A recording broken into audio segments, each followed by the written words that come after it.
अस्सलाम वालेकुम नाज़रीन, आप देख रहे हैं पाक तुर्क एंटरटेनमेंट। अली अरसलान ने अपने चचा तुरगुल बेग की वफात के बाद तमाम इक़्तिदार अपने हाथ में ले लिए। अगरचे इक़्तिदार की खातिर मुल्क में कुछ झगड़े हुए, लेकिन अली अरसलान ने इन तमाम तनाज़ात बर वक्त काबू पाकर हालात को अपनी गिरफ्त में ले लिया। अली अरसलान अपने मरहूम चचा तुगरुल बेग की तरह एक नहायत मोतबर, तजुर्बाकार लीडर और जुर्रतमंद शख्सियत के मालिक और मुखलिस कायद थे। इससे मुल्की सरहदों को वसी करने के लिए एक नहायत दानिशमंदाना पॉलिसी इख्तियार की, जो इलाके सल्जूकी सल्तनत के ज़ेर नगी थी। पहले इनके इस्तेहकाम को यकीनी बनाया और इसके बाद बैरूनी दुनिया की तरफ पेश कदमी की। सुल्तान अली अरसलान जहाद फी सबीलिल्लाह और अपने पड़ोसी मसीही सल्तनतों में इस्लाम की अशात के लिए बरकरार रहते थे। इसकी हमेशा से ये कोशिश होती थी कि अर्मन और रोम के इलाके इस्लामी कलम की रूह में शामिल हो। अली अरसलान ने अपनी मुमलिकत की सरहदों को वसी करने से पहले 7 साल के अरसे तक अपनी मुमलिकत के दूर दराज इलाकों के हालात का जायजा लिया, और जब इन इलाकों में अमन व अमान की सूरत हाल से मुतमिन हो गए, अपने अजीम मकासद को पाया तकमील तक पहुँचाने के लिए प्लानिंग शुरू कर दी। इनके सामने अब एक ही हदफ था,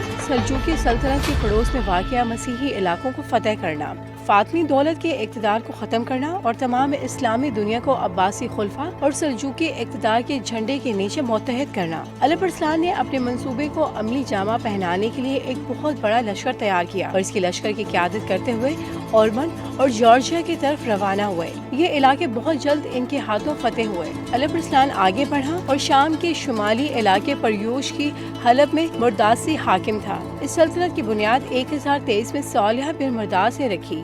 अली अरसलान ने मरदासी सल्तनत का मुहासरा कर लिया और इस सल्तनत के फरमा रवा महमूद बिन सालिह बिन मरदास को मजबूर किया कि वो मिस्र के फातिमी खलीफा की बजाय अब्बासी खलीफा की हुकूमत को तस्लीम करे और लोगों को इसकी हुकूमत के अहकामात का पाबंद करे। इसके बाद अली अरसलान ने एक तुर्की नजाद कायद अतंसिस बिन औ ख्वारिज़मी को जनूबी शुमाल पर हमला करने के लिए भेजा। ख्वारिज़मी के फातिमियों से रमला और बैतुल मुकद्दस छीन लिए, लेकिन अस्कलान पर काबिज न हो सके, जिसे मिस्री हदूद में दाखिले के लिए एक बहुत बड़े दरवाजे की हैसियत हासिल थी। अली अरसलान की फतूहात ने रोमी शहंशाह डोमानोस डेविजिस को आतिश ज़ेरे बर्पा कर दिया और इसे पुख्ता इरादा कर लिया कि हर कीमत पर अपने शहंशाहियत का दिफा करेगा। सिवाय इस मकसद की खातिर इसने अपनी पूरी फौज सल्जूकियों के खिलाफ जंग में झोंक दी। रोमी और सल्जूकी फौजों में कई खूनरेज मारके हुए। मुलाज़करत का मारका इन सब में सबसे ज्यादा अहमियत का हामिल है, जो अगस्त 1070 को बर्पा हुआ। इब्ने कसीर लिखते हैं कि इस मारके में रोम का बादशाह डोमानोस पहाड़ की मानद लश्करों को लेकर रवाना हुआ। इन लश्करों में रोम,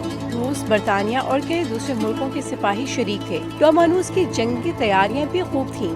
अली अरसलान का एक मुख्तसर से लश्कर, जिसकी तादाद 15,000 से जायद नहीं थी, इसकी मदद से शहंशाह रोम डोमानोस के 1 लाख सिपाहियों पर मुश्तमिल बहुत बड़े लश्कर को शिकस्त फाश से दो चार करना कोई मामूली वाक़या न था। इस वाक़े ने रोमियों की कमर तोड़ दी। अली अरसलान एक मुत्तकी और परहेजगार इंसान थे। फतेह मादी और मौलवी हर दो असबाब से इस्तेफादा करता था। इस्लाम का तविल जलील और अजीम सिपा सलार एक बागी के हाथों शहीद हुआ। इस बागी का नाम यूसुफ खुरज़मी था। आपका विसाल सन 1072 में हुआ। आप मरू के शहर में अपने बाप के पहलू में दफन हुए और मुल्क शाह को अपने पीछे जानशीन छोड़ दिया। नाज़रीन, आज की वीडियो आपको कैसी लगी हमें कमेंट में जरूर आगाह करें। वीडियो को लाइक करना, चैनल को सब्सक्राइब करना और बेल आइकन को दबाना हरगिज़ मत भूलें, ताकि आपको हमारी आने वाली इसी तरह की मालूमाती वीडियो का नोटिफिकेशन मिलता रहे। अल्लाह हाफिज। ये वीडियो सोशोन के ताउन से पेश की गई है। सोशोन पाकिस्तान का नेशनल सोशल मीडिया नेटवर्क है। अपना अकाउंट बनाने के लिए soshon.com पर जाएं या गूगल प्ले स्टोर और एप्पल ऐप स्टोर से सोशोन ऐप डाउनलोड करें और पाकिस्तान का अपना सोशल मीडिया इस्तेमाल करें।